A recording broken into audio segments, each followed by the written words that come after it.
Welcome to Ultimate Bariatrics. I'm Dr. Adam Smith. I'm the founder and one of the surgeons here at Ultimate Bariatrics. I want to give you a brief tour of our practice, of who we are, where we are, why we are, and then I'll talk a little bit about myself and how I got to where I am right here to be talking to you today.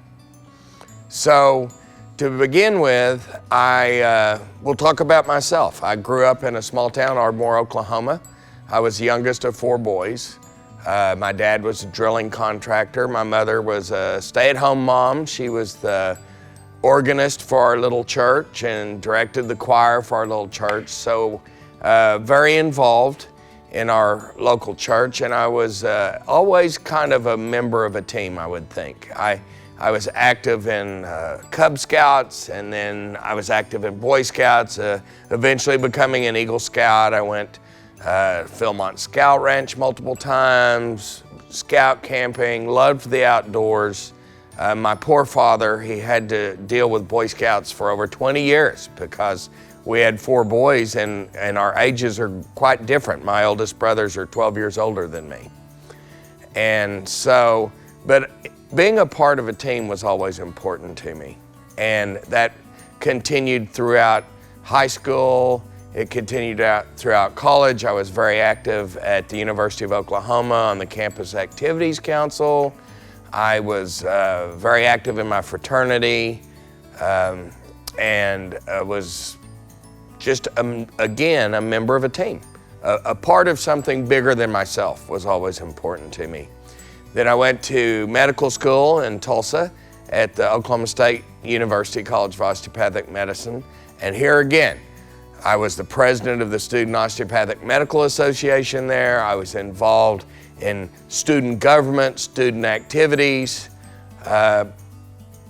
again, to be part of something bigger than myself. I then did my internship in Tulsa at Tulsa Regional Medical Center, and I really wasn't one of these kids that always wanted to be a surgeon. I just kind of liked everything that I did medically and was really kind of aiming towards primary care. One of my mentors lived across the street from my parents, and he was a family practitioner, but he wasn't a family practitioner like what we have now. He was, I call it a dinosaur. He did surgery, he delivered babies, he saw 50 or 60 people in the office every day, and he is just now retired in his 80s. So quite an iconic influence on my life.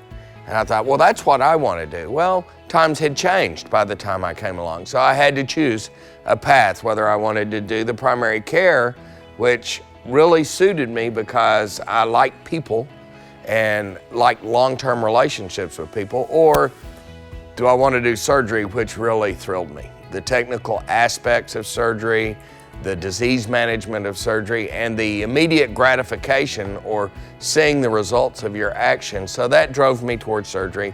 I trained down here in Fort Worth at the University of North Texas Health Science Center, completed my general surgery residency training, and I trained at a very unique period of time. When I first started, laparoscopic surgery didn't exist. We did everything open, big incisions, you know, big, large gallbladder incisions, big, large incisions for pretty much anything we did. We kept people that had hernia repairs in the hospital for several days just for an inguinal hernia, which is unheard of today. And in 1988, 89, everything changed in surgery.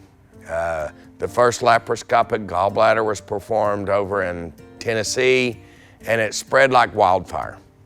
And here we can take this new technology and decrease the pain and the morbidity and mortality of a lot of the operations that were previously just tough on you.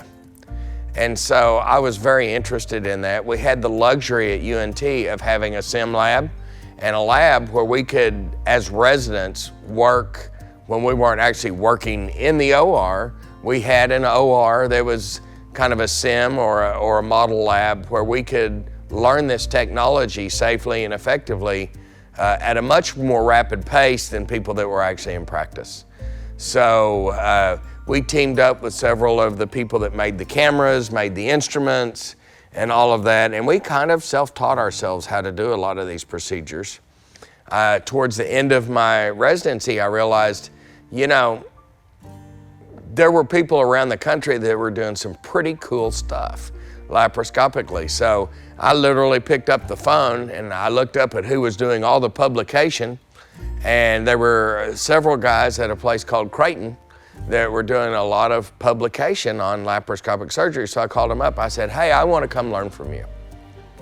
Well, we don't have training slots available. I said, no, I'm already done with my residency. I just want to come watch or learn or see how you do this stuff. I said, I'll take ER call. I'll do whatever you want me to do. You don't want to be paid? No, I just want to learn. And so a friend I had met during the course of my training, he was living up there. So I lived in his basement with 2 red bone hounds for a couple months and literally learned more, as much as I could, about laparoscopic surgery. I then set up practice in Oklahoma City on the south side. I practiced there for a couple years and realized that I really missed Fort Worth. And so in 1994, I relocated back to Fort Worth. I went to work for UNT. I was the residency director for general surgery, trained several wonderful surgeons who I still have great relationships with that practiced throughout the state of Texas. One of them snuck off to Arkansas, but the rest of them have pretty much stayed around here, and loved that job. But I was kind of the laparoscopic guy at UNT.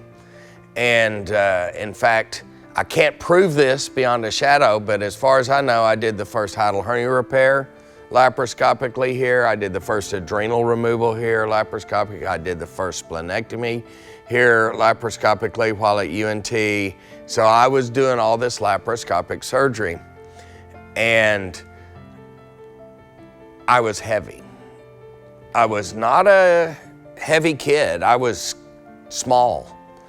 I even wrestled all the way through till junior high, and I wrestled at in 9th grade, I was still like 104 pounds or 115 pounds. And I wasn't heavy when I graduated high school, but I hit college and I started gaining weight. And by the time I had graduated college, I had gone from like 125, 130 pounds all the way to 185 pounds. And then I went to medical school. By the time I got out of medical school, I was over 200 pounds. And by the time I got out of residency, I was over 225 pounds. And by about 2000, I was 285 pounds. So a lot of you guys that are interested in bariatrics that might be looking at this right now probably have a similar story.